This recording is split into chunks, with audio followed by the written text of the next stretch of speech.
Hi everyone, welcome back. Thank you so much for tuning in to today's video. So today we'll be working on more suspension parts for the Shelby GT350. And I know some of you may ask, why do I keep working on improving suspension since this car is already a great handling car from factory? And yes, I agree, it is a great handling car, but I do feel that there's always room for improvement, especially because I do take this car to the track often and I have noticed a huge improvement ever since I started working and upgrading suspension. So the suspension parts that we will be upgrading today will be toe links, vertical links, and end links. Let me go ahead and raise the car up so I can show you where they're located.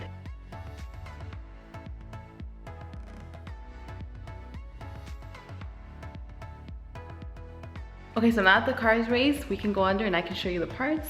So let's go ahead and start with the toe links. So these are the toe links right here. This is one on one side and this is the other one on the other side. So these pretty much just help maintain rear end stability. Now the vertical links is going to be a bit hard to show, but let me try. So this is the vertical link right here. It connects the lower control arm to the knuckle, and this just pretty much helps with performance and handling. Now the ones that I'll be replacing them with are better build quality, and they'll also reduce the RS deflection. Now let's move up to the front so I can show you the end links. So these are the end links. They pretty much connect the sway bars to the strut. The reason I'm replacing these end links are because these are pretty thin and they can easily bend, and we don't want that, especially because I do take this car to the track quite often. So the ones that I'll be replacing them with are just beefier, and I can also adjust them, which will reduce any preload on the sway bars, but I could probably show you these better once I remove the wheels.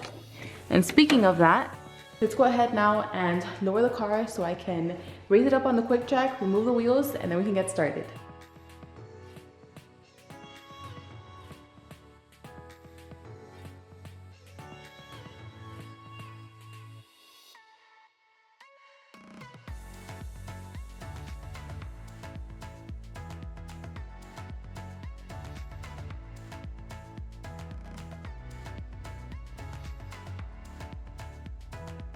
So now that the wheels are off, you can have a better view of the vertical link. So this is it right here. It has two bolts.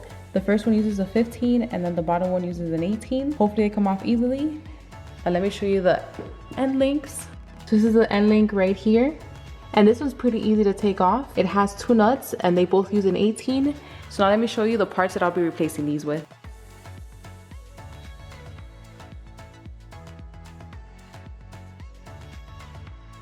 So these are my parts right here. I did get my vertical links and my toe links from Shift-Tech. The reason that I chose to get them from Shift-Tech is because I have bought parts from them before and they're relatively inexpensive compared to other brands, and essentially it's the same quality and hardware. Plus, anything is better than the OEM parts that the Shelby comes with. And I can't say the same for the end links because I did have these before I bought these, but if not, then I would have bought them from Shift-Tech as well. So now that you saw the parts, we can go ahead and get started. But first, I'm going to start with removing the vertical links just because they seem the easiest to remove.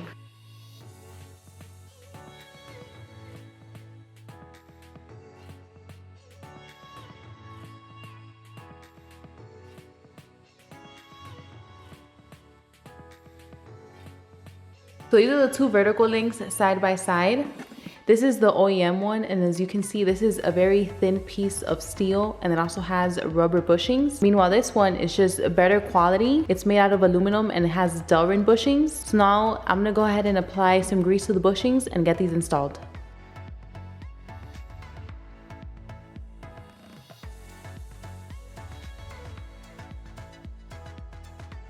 Okay, so I lied. It was that easy.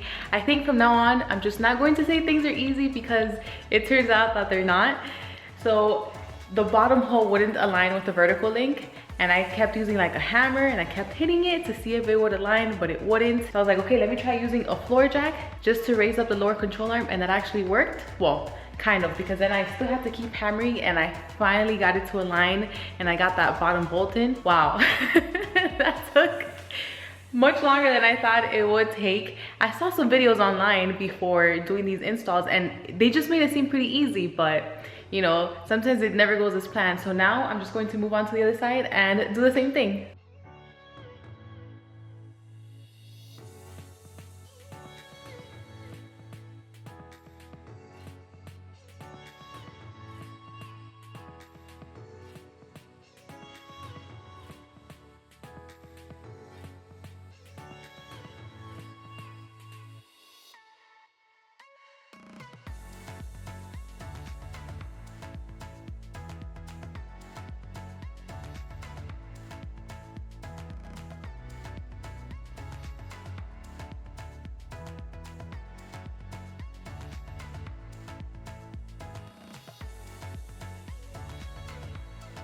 So now I'm done with the right side, and I did struggle, so I ended up just stopping halfway, rewatching the videos, and it turns out that you had to use the floor jack first just so it can stay aligned, and then you can remove the vertical link and then add the new one in and you won't have any issues. So my mistake was on the left side, I actually removed the vertical link, then use the jack and then put the new one in. Let me tell you, you will struggle, so you don't want to do it that way. But that was just my mistake because I ended up skipping through the videos and missing that part, but lesson learned. So now I'm just going to move on to the end links. That should be pretty easy. I've done it before when I did the lowering springs and the sway bars. Once we're done with that, then we can get it started with the toe links.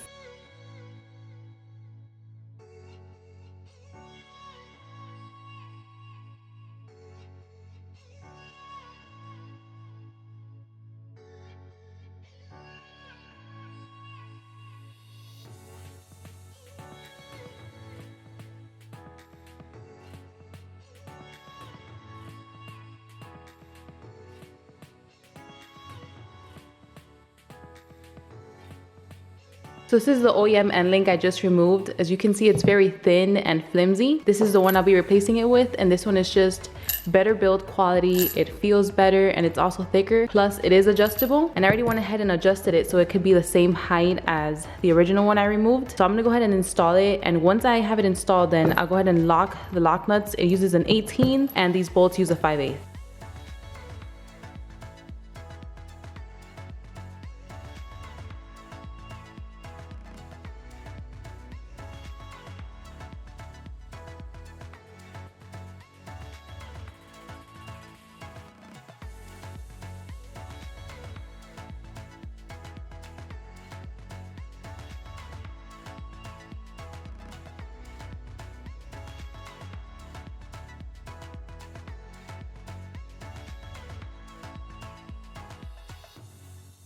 The end links are now installed on both sides. It was pretty easy, just as I mentioned before. I also went ahead and torqued them to spec. So now we can just go ahead and raise the car up so we can get started on the toe links.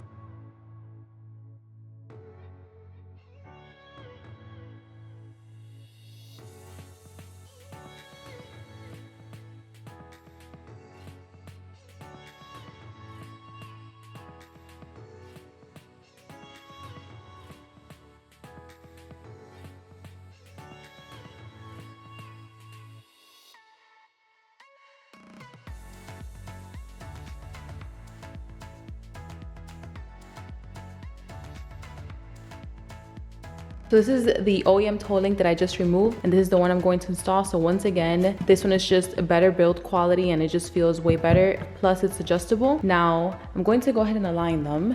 So I'm just going to take these bolts, and then I'm just going to put the rear one through these holes just to make sure it's perfectly aligned with the OEM one. And then the same with this other bolt down here. I'll just go ahead and adjust it, and then once they're installed, I'll go ahead and lock this too.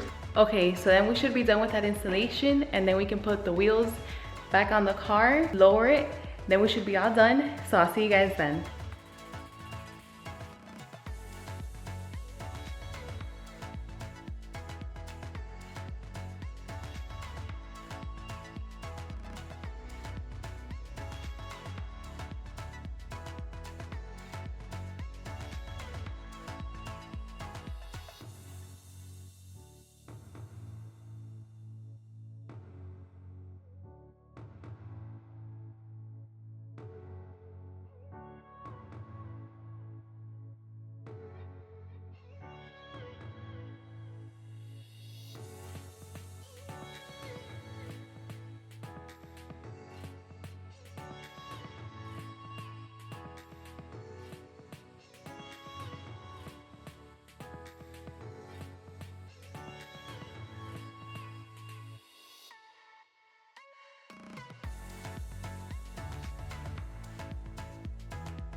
So I'm finally done, but I do have to say that those vertical links were just a bit of a pain to install. But then again, that was just my fault for not watching the whole video and skipping through it.